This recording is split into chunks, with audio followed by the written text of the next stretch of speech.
Stevie, give us the coach's perspective on this slow start to a game or a half. He's figuring out why. Because he told you, he told them. I mean, you can't... Sometimes you can't do anything but tell them.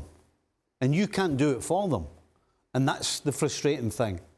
But I think what it does is it tells you that as good as Man United have become under Ten Hag, they're not there yet.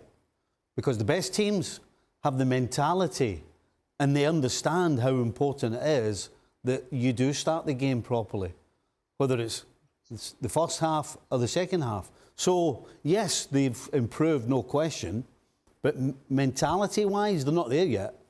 Because if you're challenging for the Premier League or the Champions League or any of the big prizes, you have to be at it all the time, and you don't get second chances. And so that's the problem for me. It's mentality. They haven't got that killer mentality yet. The thing is, for me, listen, there's some unspoken rules in football. One of them being you go away to some place like Old Trafford, you keep things tight for the first 15 minutes, you don't make any mistakes, you don't give the crowd or the team anything to go on. I think the other side of that same coin is you come up against a team who's just lost their manager, who has an interim or a few interims, as the case may have been, judging by the sidelines of that Leeds game. And you know what to expect. You know how they're going to start, because all of a sudden, these players who've been failing all season long are given opportunities to pretty much play for their careers. So be careful, because they're going to come out of the blocks. That's, even though you're Manchester United and even though it's Old Trafford, just be careful with what you do. And both goals come from Manchester United just not taking care of the ball, just not respecting who Leeds can be. And so I'm sympathetic with Ten Hag's frustrations because, okay, even if he didn't say that before the game, he says it at half-time. And you see what happens moments into the second half again. And this is just about understanding the moment and asking for somebody to be a leader. I as much as Casemiro was missing, I don't think he is the reason that Manchester United somehow forgot, again, those unwritten rules of the game. But that is something that those players have to be more careful and wary of with each game. You're not just playing the team, you're not just playing the position, you're playing what's going on with that club. And Leeds, as I mentioned, very different from what you'd come to expect weeks leading up.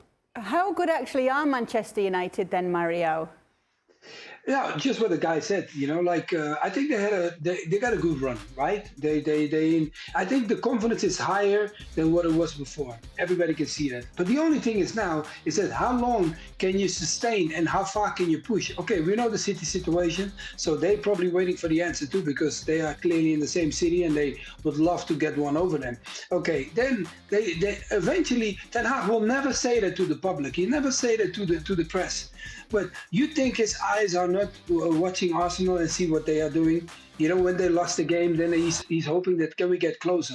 So now this game comes up and then his team is not performing. Yeah, clearly he's going to sit in the dressing room and he's going to think, I know how he is about prepping his games. When one game is finished, Ten Hag is already thinking about the next game. Because I literally, when I was back home, I was sitting with someone that was working with him closely and told me like he had to send in the tactical form to Ten Hag the moment the other game was finished. They're in the bus, going back. He wants the new team coming in. So he is already thinking about how can I get closer to Arsenal. I know talking about them winning the league, that maybe be a big shout. But talking about them getting closer than what they have now, yeah, he's focusing on that, but he doesn't want performances like this. He knows they're not close to City and Arsenal, really. How far off are they? Well, how many games have Manchester United completely dominated sides this season? I don't remember many. You know, they're winning by a goal here and a goal there. And yes, they're picking up points and they're winning games. And we sit here and go, well, it's all about winning a game. But the truth is, they don't dominate games the way that City and Arsenal do. They just don't. And so the fact that Ten Hag's going out his way at half-time to talk about how they start the game, tells you that he understands where they are. He's not going to tell the public where they are, and he's not going to say to his players where they are. But if he's the great coach that we think he is, he knows. He knows there's still a ways to go. It's a weird season to be judging Manchester United or anybody else against the best in the league right now. Arsenal have been outstanding. Okay, they lost against Everton on the weekend, so maybe not a great time to make that parallel. But City have not been anywhere near as good as they have been by their own measure over the last few seasons. Spurs hasn't been that good. Newcastle were in the bottom 3 this time last season. Brighton all of a sudden are just outside the top 4 looking in. So while you ask how good are Manchester United, they're certainly good enough to finish top 4. They're right now good enough to give the top 2, or at least keep them looking over their shoulders. But they're still a long way from the Manchester Uniteds that Stevie and I knew. They're still a long way from where many of those fans expect Manchester United to be. But you can say that about so many of the other clubs in that top 6, top 8. Okay, so that's fair enough. But when it comes, go on. Even the ones that are not in the top 6 or the top 8. No, okay, so just before we do move on to talk about this positivity from this game, who are they closer to, though? That top 2 that they're right next to in Arsenal and Manchester City, or the likes of a Liverpool and a Chelsea, who they're many points ahead of? Absolutely, yeah. Top 2. Well, they're consistent. Yeah. I'm telling you, they're not dominating teams, but I'll tell you what, they're consistent. Every time you step on the field, you pretty much know what you're getting. And it's just not the heights that City have hit and the heights that Arsenal have hit this year. But for consistency, a level of consistency, they're way ahead of the other team.